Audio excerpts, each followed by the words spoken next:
Well, this is Tristan. Hey YouTube.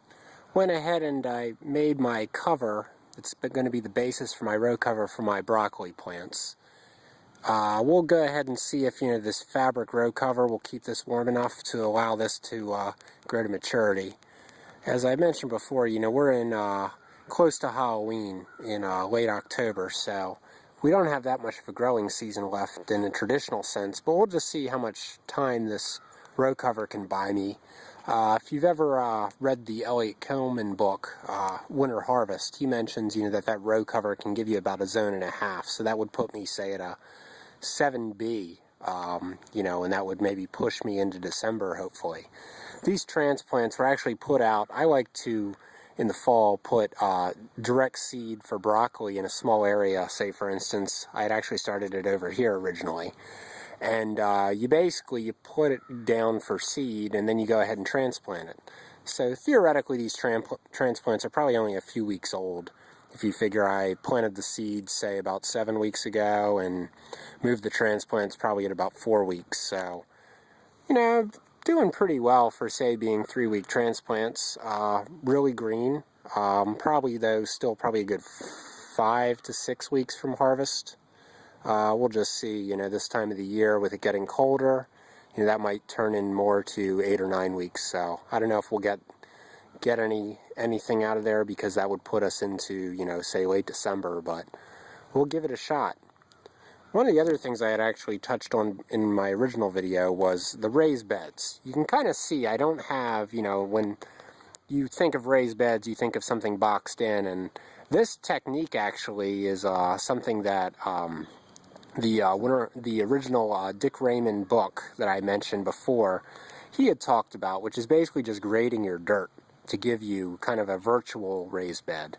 And this, gives you the advantage of, having some additional drainage and having some better, deeper soil here for the plants, but, being able to make them as wide as you want, as narrow as you want. And, I'm going to go ahead and, give this a try again in the spring. I'm going to make them wider. And I'll go ahead and show you something, that made it really easy for minimal investment. I actually, had been scouring on Craigslist for quite a while till I finally found what I needed. And that's it right there. That is a early 80s Troybilt Jr.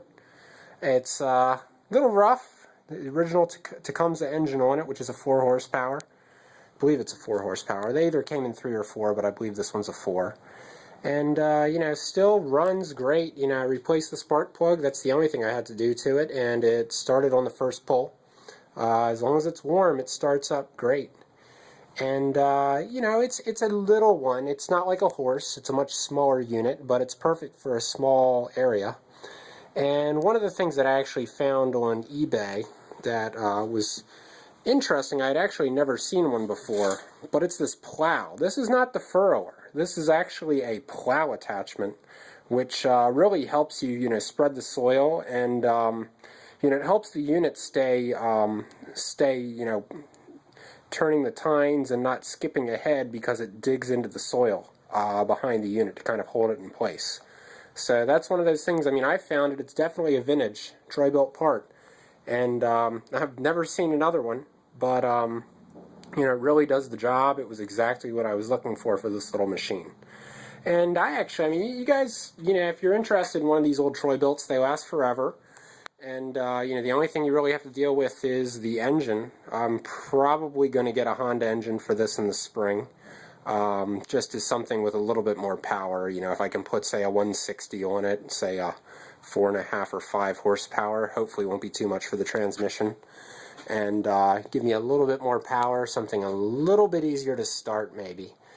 And this unit, I paid $250 for it. I maybe could have even found it a little bit less if I would have tried the bargain shop, but $250 for this unit, for exactly what I was looking for, was, I think, certainly, the right type of deal, right place, right time. So, that's really all you need to make some of these raised beds. So I definitely recommend it. We actually had a storm where we got, good 4 or 5 inches of rain within a couple days. And, all this in between was soaked. And, standing water but the raised beds, you know, held up. They stayed, you know, built up the way they needed to, and I highly recommend it. That's it for now. Bye.